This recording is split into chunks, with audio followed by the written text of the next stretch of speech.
when Mrs. Olive Duran Deacon, a wealthy 69-year-old widow, failed to turn up for breakfast at the Onslow Court Hotel, London, on February 19, 1949. The staff were surprised. So was her friend, Mrs. Constance Lane, another resident at the hotel, and she became even more concerned when she learned from the chambermaid that Mrs. Duran Deacon's bed had not been slept in. Onslow Court was a discreet private hotel, a few minutes' stroll from South Kensington London Underground station, its clientele almost entirely elderly, well-off widows and spinsters who had nowhere else to spend their declining years. An unlikely resident was 40-year-old John Haigh, a dapper, self-styled engineer with a fashionably trimmed mustache. Handsome in the current style, debonair, and well-mannered, he had been declared charming by the elderly residents, none more so that Mrs. Duran Deacon, who had spent many hours with him talking business. The business had concerned a scheme for the manufacture of artificial fingernails, and Mrs. Duran Deacon had left the hotel the previous day, saying that she was on her way to visit Hay's factory in Crawley, Sussex. He said that she had failed to turn up, and he hoped that she was all right. The following day, when there was still no sign of Mrs. Duran Deacon, Mrs. Lane asked Haigh, whom she instinctively disliked, to drive her to nearby Chelsea police station. There he reported that he had arranged to meet the lady on the afternoon of 18 February. Dot had waited an hour, and had then driven How Can You Prove down to Sussex alone. 4 days later, on a murder if there, February 24th, when Mrs. Duran Deacon was officially declared a missing person, a woman is no body. Police sergeant was sent to make inquiries at the hotel, and she became convinced that Haigh was lying. Her report persuaded her boss to request Scotland Yard's Criminal Record Division for a check on Haigh, and they revealed that he had been in prison 3 times, twice for fraud and once for theft. So, on February 26th, 2 sergeants from the Sussex Constabulary visited Hay's premises in Leopold Road, Crawley, which were located in the backyard of a small engineering company. The keys to the small brick-built storehouse were not available, and somewhat unofficially, they broke open the door. They found the expected clutter of workbenches, carboys of chemicals, but some things did seem out of place: a hat box and an expensive leather briefcase. In the briefcase was a collection of documents, including food ration books and other papers. The hat box contained several passports, driving licenses, a check hook, and a marriage license, none of them in the name of John George Haigh, and at the bottom was a revolver and 8 bullets. Hasty police inquiries traced Mrs. Duran Deacon's jewelry to a nearby Sussex dealer and her fur coat to a dry cleaner's. On February 27th, Haigh was invited back to Chelsea police station in London, where he calmly admitted that he was responsible and said, "Mrs. Duran Deacon no longer exists. She has disappeared completely, and no trace can ever be found. I have destroyed her with acid. You will find the sludge that remains at Leopold Road. Every trace has gone. How can you prove a murder if there is no body?" John George Haigh was born in 1909 to parents of the very strict Plymouth Brethren sect. As a boy, he won a choral scholarship to Wakefield Grammar School in Yorkshire, and this meant that he was required to sing in Anglican services in the city cathedral. He later claimed that the contrast produced a state of mental confusion in which he had strange visions of forests with the trees dripping blood. He married in 1934 but soon after was jailed for fraud and deserted his wife on his release in November of that year. Over the next 8 years, he served at least 2 more terms of imprisonment, but in 1943 declared that he was going straight.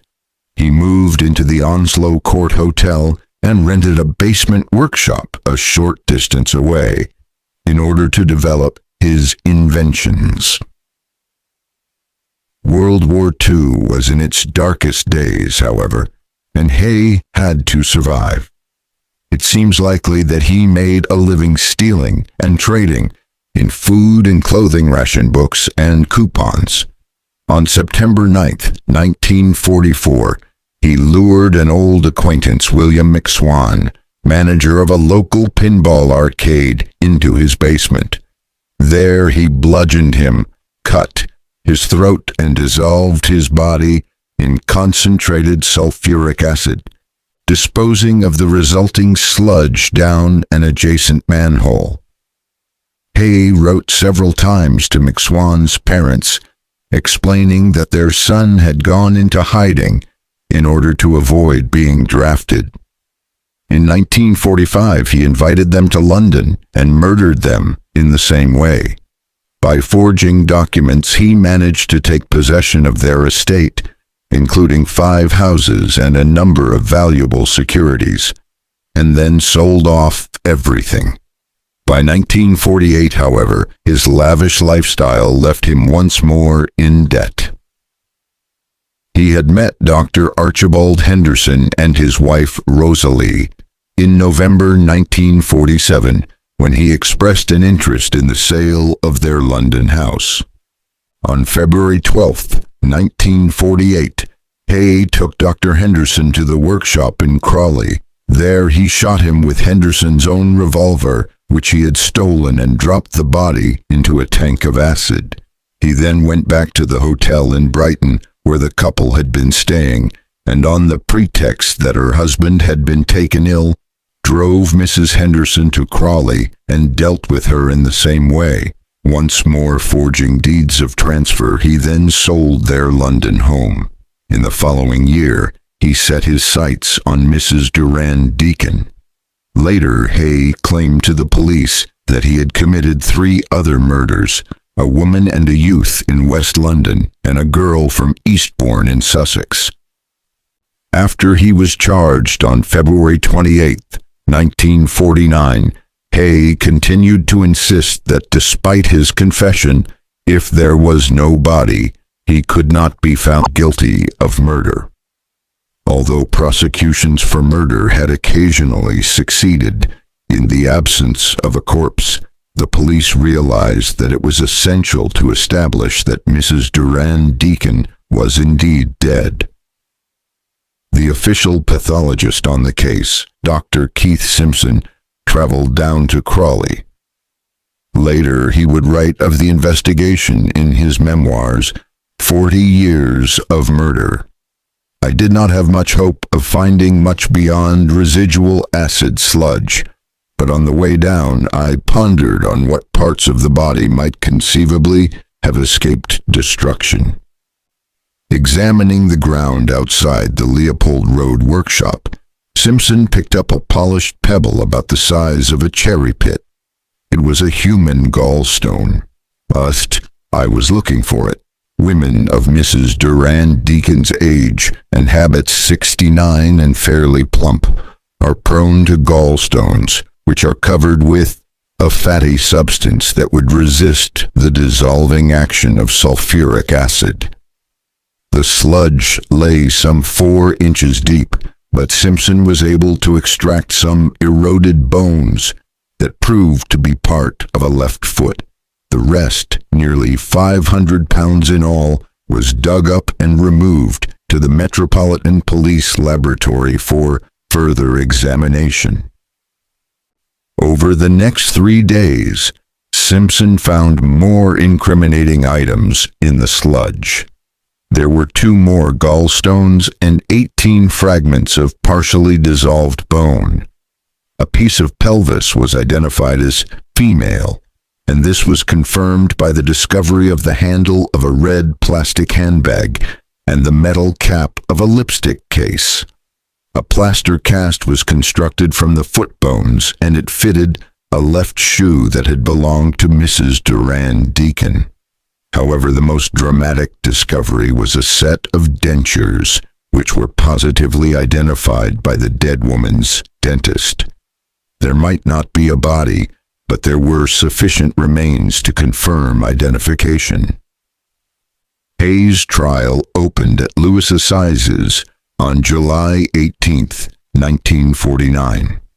His defense was based upon the claims he had made during his police interrogation that after each murder he had drunk the victim's blood grounds for a plea of insanity. However, the experts who examined him had all concluded that he was sane. At last, Dr. Henry Yellowlees testified that Haigh suffered from pure paranoia, which led to a compulsive Jekyll and Hyde existence. But his evidence was dismissed by prosecuting counsel Sir Hartley Shawcross with just 2 questions. Were his conclusions based solely on things Haigh had said to him in 3 interviews? Was he aware that Haigh was a habitual liar? On only the second day of the trial, the jury took just 13 minutes to find Haigh guilty. He took the verdict calmly, remarking, "It's no use crying over spilt milk." Before his execution, Haigh asked the prison governor if it was possible to stage a rehearsal of his hanging. "My weight is deceptive, and I would not like there to be a hitch." However, his request was denied, and on the morning of August 10th, arrogantly swaggering as ever, he went to the gallows.